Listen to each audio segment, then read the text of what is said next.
चलिए बड़ी खबर आपको बता देते हैं, जहां धोती पहनकर बीजेपी एमएलए इलाके के लोगों के साथ मिलकर सिर पर ईंटों से भरी बाल्टी लेकर सड़क ठीक करवा रहे हैं।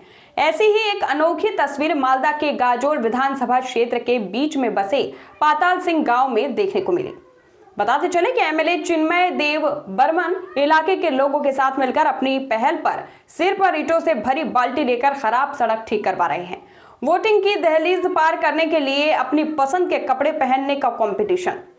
जी हां, बताते चले कि तृणमूल ने इस घटना पर मजाक उड़ाया, जिससे पॉलिटिकल बखेड़ा खड़ा हो गया है। लेकिन बीजेपी एमएलए ने ऐसा क्यों किया?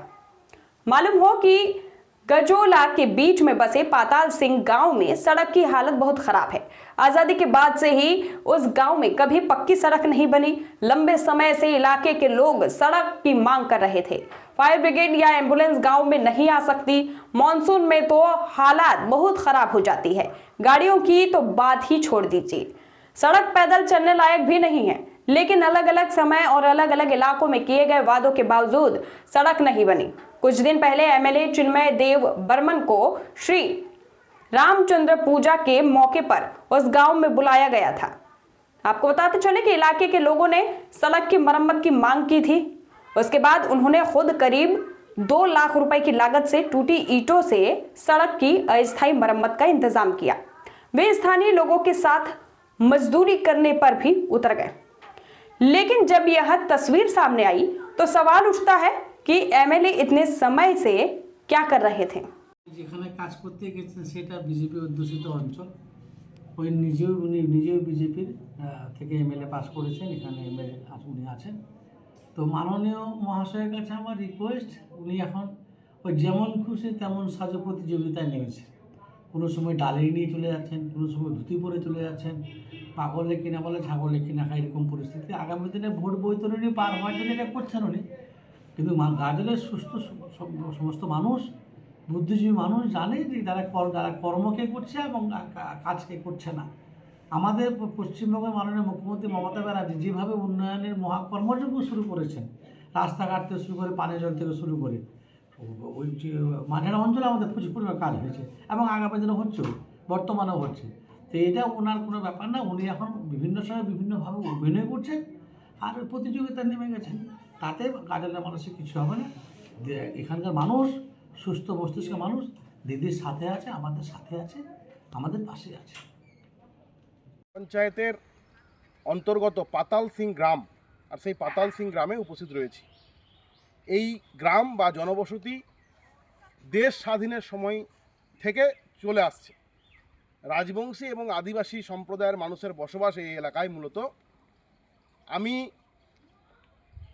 এখানকার জনপ্রতিনিধি 2021 সালে নির্বাচিত হওয়ার পরে বারংবার এই এলাকায় এসেছি, কিন্তু এত বড় রাস্তা কোনোভাবে করেই আর করে দেওয়ার মতো প্রতিশ্রুতি দিতে পারিনি বা করে দিতে পারিনি। কিন্তু আজকে আপনারা দেখছেন এই গ্রামের সমস্ত দিদিরা, মহিলারা, আমি কিছুদিন আগে একটা অনুষ্ঠানে এসেছিলাম 22শে জানুয়ারি, আর ভগবান শ্রী রামচন্দ্রের পুজো আর এই গ্রামে হয়, সেই পুজোয় আমাকে আমন্ত্রণ করেছিল, আমি এসেছিলাম।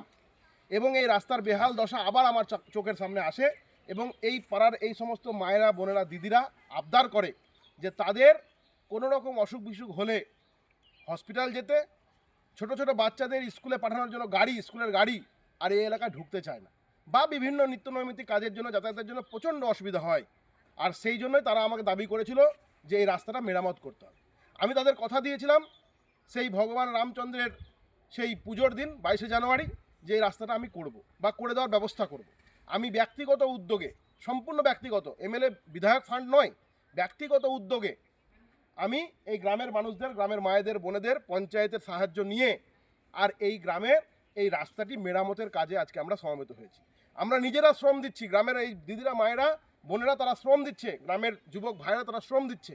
আমরা ভাঙা টুকরো ইট কিনে নিয়ে এই রাস্তায় ফেলেছি এবং এর উপরে রোলার চালিয়ে রাস্তাটাকে আপাতত আগামী বর্ষা পর্যন্ত যাতে করে মানুষ চলাফেরা করতে পারে তার উপযোগী করে তোলার কাজটা করছি। 10 বছরের উপরে হবে, আমার তো বিয়ে হওয়া 10 বছর হয়ে যাচ্ছে। আচ্ছা, তার তখন থেকে দেখছি এরকমই আছে রাস্তাটা। আর তারপরে আমার এই যে দুটো বাচ্চা হলো, বর্ষাতে হয়েছে কি বলবো, মানে বাড়ি থেকে হেঁটে হেঁটে আসতে হচ্ছে আমাদেরকে, অ্যাম্বুলেন্স ঢুকতে চায় না। একেবারে ধরেন ওই ঘাকসোল যেতে হবে হেঁটে হেঁটে, তাহলে বুঝেন কত কষ্ট হচ্ছে। একটা ডেলিভারি অসুস্থ মায়ের আর কি ওরকম হেঁটে যাওয়া কত কষ্টকর। তো কি বলবো, এতদিন থেকে বলে বলে বলে বলে এই তো হচ্ছে, তো অল্প অল্প করে হচ্ছে, ওখান থেকে ওইটুকু ওখান থেকে এইটুকু। তো এবার এরকম আপাতত তো এরকম চলার মতো করে দিচ্ছে।